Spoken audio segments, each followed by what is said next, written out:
the Guardians are not enough. We are outnumbered, we are outstrengthed, we are outmaneuvered, and now we don't even have the day as protection.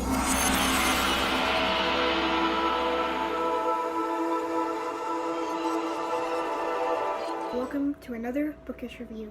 Now today we are going to be talking about the book I told you I was going into next after Dracula, and that is FrostBite, the second book in the Vampire Academy series by Rachel Reed. I will say I really enjoy Rachel Reed's writing, and maybe after the Vampire Academy books I'll go into her other books because I enjoy her writing. Before we get into anything, I just want to say this is the second book in the series, so there will be spoilers for both this book and the first book. So FrostBite is the second book in the series, and there was something Rachel did that was nice because I did wait a long time between the first book and the second book, but she gave like a little recap at the beginning of this book for the first book, which was nice because it had been a good chunk of time after reading the first one that I decided to read this one.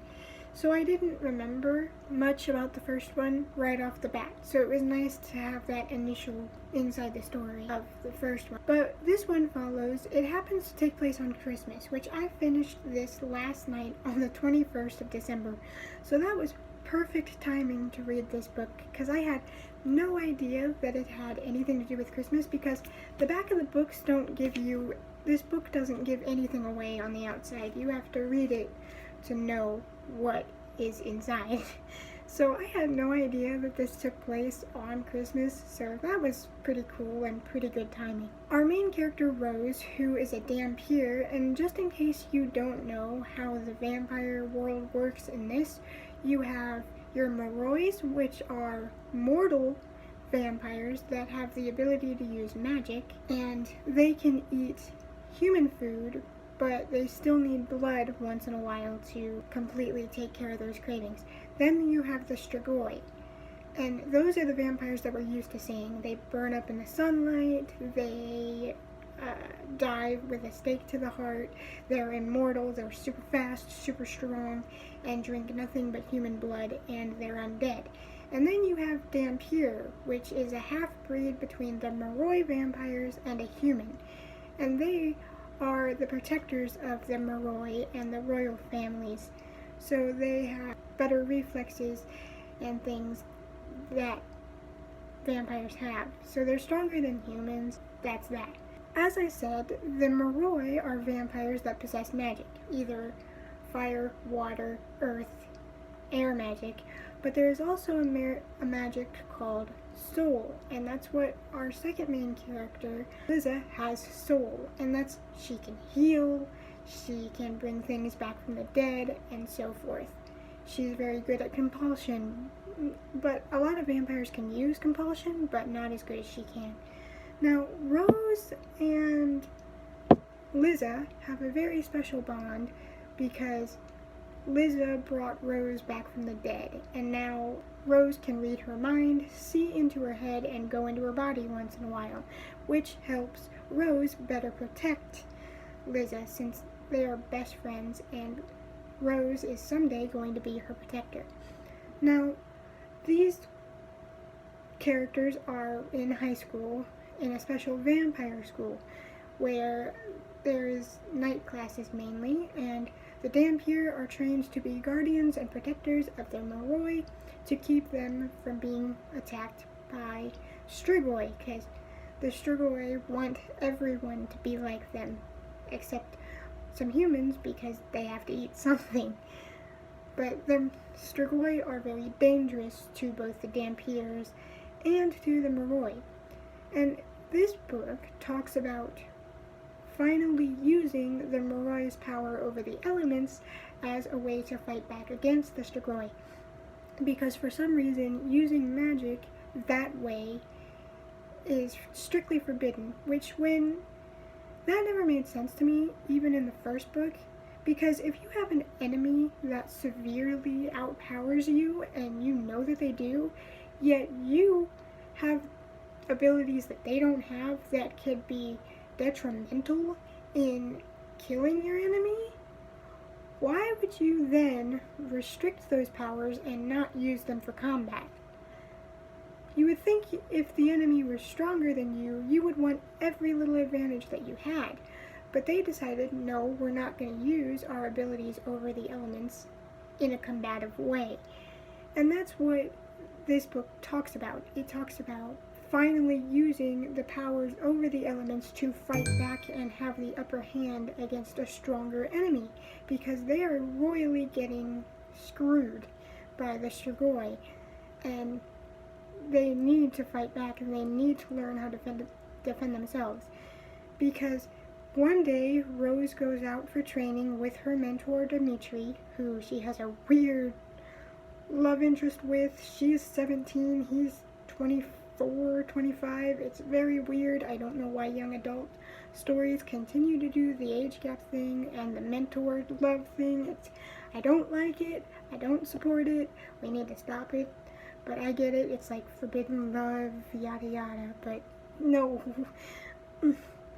But she goes off to do a secret training to her mentors, and when they get to this house, they find the entire vampire family and their guardians like completely dead, throats slit, blood everywhere, just dead. And this very much shocks Rose because she hasn't seen this much death. And so they're like, we gotta figure out what's going on. How could they be attacked during the daytime? Because Strigoi cannot walk in the daytime, and there's no way that humans beat 7 vampires and their 5 guardians. There is no way. So it turns out that humans have teamed up with Strigoi in order to bypass the daytime problem. So now they're not even safe being out at night because the humans don't have any issues walking around in the sun, and they're carrying weapons that can kill Moroi. So once again, the issue of we have power over the elements, why are we not using it, comes up again. And even some of the kids are like, yeah, this is stupid. Clearly, the Guardians are not enough. We are outnumbered, we are outstrengthed, we are outmaneuvered, and now we don't even have the day as protection. Why are we not standing up and using the powers that we have to fight for ourselves? If the Guardians and the Moroi worked together to protect each other, we could protect ourselves better.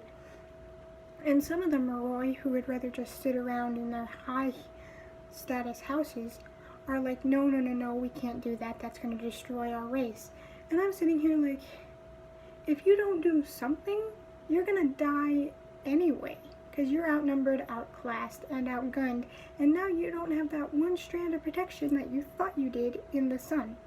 So like, get over yourself and learn to fight for yourself, because you're going to be in trouble if you don't. So that was really interesting, with the whole like trying to convince them to use their powers, and the kids in the school being all for it, being like, yes, we need to learn. Because these families are getting taken out left and right because of this team up of Strigoi and humans. And another thing that I liked is there's this character introduced, Adrian. And he's this older boy in his 20s, I think he's 21. And he is a Moroi, a mortal vampire. And he finds himself drawn to Rose.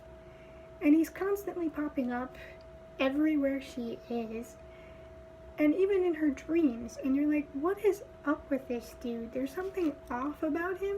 Like, you don't know if you want to like him or if you don't trust him. It's very weird, and that was very interesting to me, because Rose feels the same way. It was just a good dynamic, and you're like, how can he get into her dreams? What is going on? Is he a spirit user like Liza is? What's happening? And I thought that the final showdown was really good. It was really well written, really suspenseful, and I thought the way that they figured out how to get out of their situation was very smart, even though some stuff did go horribly wrong. It was very suspenseful, and the characters did a really good job getting out of the situation they were stuck in. And I cannot wait to go into the 3rd book in the series, Shadowkissed. I'm excited. So, hope to see you next time. Bye, guys.